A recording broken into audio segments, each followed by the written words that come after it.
Tonight, a wild night in Wetherill Park. A man accused of crashing into 3 cars, setting his own on fire before biting a police officer.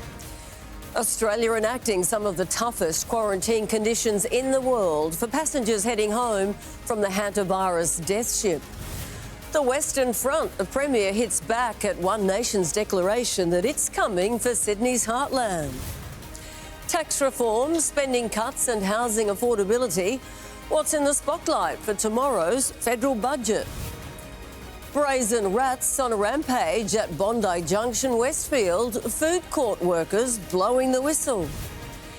And why the Bulldogs are insisting their season is salvageable.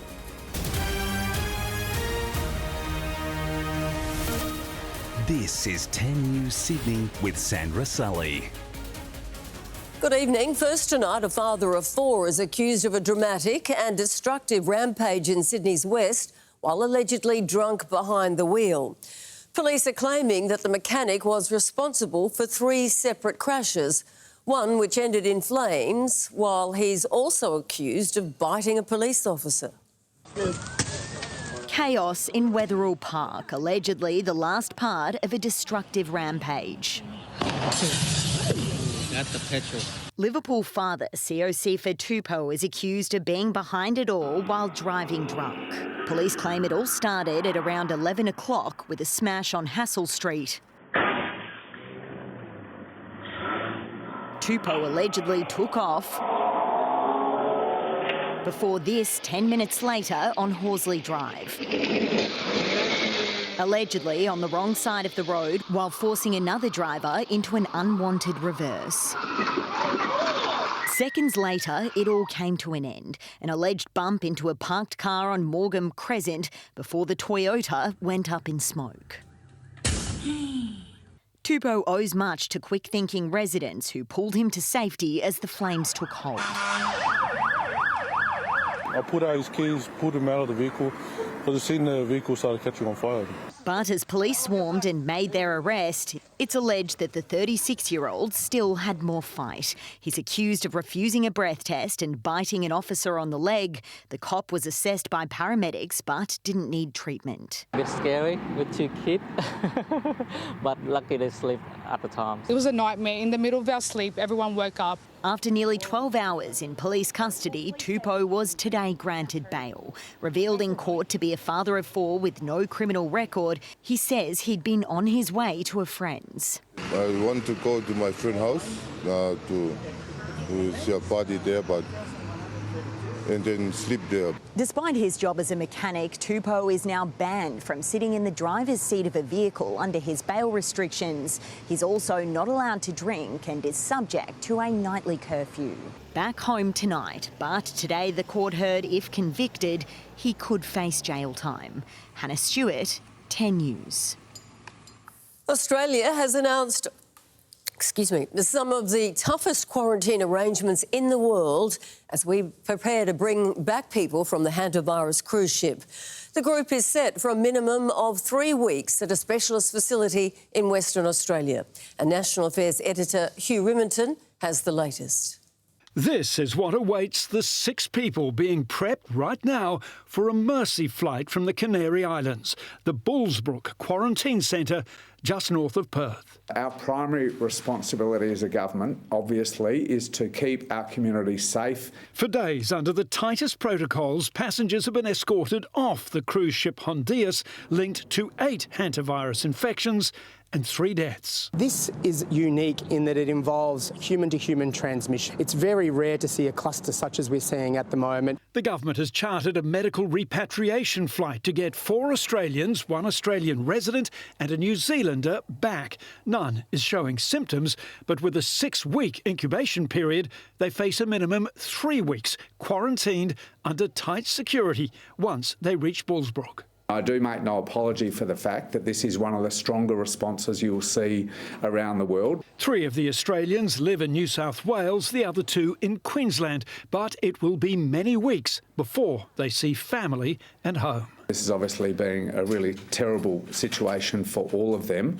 And my sympathy goes to them. Whilst we need to be vigilant about it, it's important that we don't exaggerate the risks. Britain was so alarmed by the condition of one patient left on remote Tristan da Cunha Island, a military medical team was ordered to parachute in with emergency supplies. The island has no airport. Infectious diseases experts say while hantavirus is enormously dangerous, with a 30 to 50% fatality rate, it is not easily transmitted from human to human. That means there's little to no risk of it becoming a generalised pandemic like COVID. I really think that there's no risk to anybody here in Australia. When the Mercy flight lands, it'll be at RAF Pearce, the Air Force base just next to the Bullsbrook Quarantine Centre. Health precautions are already being set up for staff at that base. Hugh Rimmington, 10 News. To breaking news now, and human remains have been found in the hunt for triple murderer Julian Ingram. So let's go straight to our reporter John Paul Gonzo in the newsroom. John Paul, what can you tell us? Sandra, New South Wales police have just confirmed that a body has been discovered beside an abandoned ute around 50 kilometres northwest of Lake Cargelligo in the state's central west. It's believed to be the body of Julian Ingram, the man accused of killing his partner Sophie Quinn, who was 7 months pregnant. He also shot Sophie's auntie Nerida Quinn and John Harris. This shooting spree happened back on January 22. It triggered a major manhunt involving police and the ADF. There'd been no sign of the gunman and the trail had largely gone cold except for an unconfirmed sighting. Sandra, this is a major breakthrough in this case. Police are expected to provide an update in the next 15 minutes or so. We will bring you those details as we get them. All right, John Paul, thank you. With just over 24 hours to go until the federal budget is handed down, the government has all but confirmed there will be significant adjustments to housing taxes. That's despite the Prime Minister going to the last election vowing not to make any changes. The opposition is labelling it a betrayal and a cash grab. Ready to flip the script. Why we were elected was to make a difference, to make tough decisions. For investors and aspiring homeowners in tomorrow night's federal budget. In a way that, makes buying your own home affordable and accessible, and we don't apologise for that. Despite repeatedly promising not to touch negative gearing. Yes. How hard is it for the 50th time? There's speculation it'll be restricted to newly built properties from July next year, but grandfathered for current investors. The 50% capital gains tax discount's expected to be replaced with the old indexation model with a 1-year grace period. New builds, though, may be able to choose either option. He's locking in the benefits for one generation and harming young Australians. Seeking to justify a broken promise at a time of growing distrust in the major parties, the federal government claims tax reform would help young Australians get a leg up on the property ladder, not boost housing supply or revenue. This is simply a tax grab, a cash grab from a cash-strapped government. If governments change their mind or change the position that they previously held, the responsibility is on government to explain that. Tomorrow's federal budget will include $500 million to speed up environmental approvals for housing, energy and critical minerals projects, and nearly $60 million to encourage community housing providers to rent out to people on youth allowance and AB study by topping up the rental income. Plus, billions for critical infrastructure necessary for housing development. Like a pimple on the elephant's arse when you've already wasted $80 billion on housing. We are in a deep housing crisis, and what people don't want to see is tinkering. We are building more homes, we're getting renters a better deal, and we're getting more Australians into home ownership. Chloe Boris, 10 News. And Chloe joins us now from Canberra. Chloe, budget information has been trickling out for weeks now, so can we actually expect any huge surprises tomorrow? We'll let you know tomorrow night, but the changes, Sandra, to negative gearing and CGT are the worst kept secret in Canberra, but the exact new arrangements will be confirmed in the budget papers. The opposition's weaponising this as a betrayal to voters, and the federal government is using a big chunk of its political capital on this reform, hoping that, like the broken promise on stage 3 tax cuts, voters are understanding. The Treasurer is selling it as a remedy to intergenerational inequality. It will be the biggest tax reform in decades. All right, Chloe Boris reporting there in Canberra. Well, the Premier has admitted that Labor will be under pressure from One Nation at the upcoming election, which after taking Farrer, says it has Western Sydney's seats in its sights. And that's where the government was today, unveiling the latest instalment of its $769 million investment in fee-free preschools. Cutting the ribbon on a project. Yay! That'll cut through to Western Sydney families. Pretty much the best quality preschool you can get, provided free of charge inside local public schools. This one at Blackett Public. Very good. Excellent. Where in the Year 1 classrooms, students were taking part in the first statewide number screening check. Measures the government is counting on as it does some political arithmetic of its own after One Nation's surge in Farrer. Western Sydney, here we come. I think you'll find they're a lot more attracted to One Nation policies than people expected. We will be under pressure in some of our seats. The Premier taking aim at the state opposition for not ruling out a preference or coalition deal with Pauline Hanson's party. It means that you could have a Liberal, national, One Nation government here in New South Wales, and I think that would be chaos. The Premier is speaking hypotheticals. This is a fantasy land. He seems obsessed with this. As it stands, there's no One Nation candidate or any policies to speak of. But here in Penrith, Labor's most marginal seat, voters are open to the idea of a new voice. I'd like to look at all options, but I do think many Australians agree with what Pauline Hanson stands for. I think she's on our side. I certainly won't be voting for him, but I'm sure the others probably see a place in the market for them. I know that there's a lot of similarities to MAGA-style Trump politics, but state politics is about doing the basics right. Vowing to use the next few months to get voters on the same page. Tallulah Thompson, 10 News. Australia Post is hiking its fuel surcharges for contract customers for the second time this year as the oil shock continues to ripple through our economy. From the start of next month, the fees on domestic parcels will increase by up to 30% for around 30,000 businesses.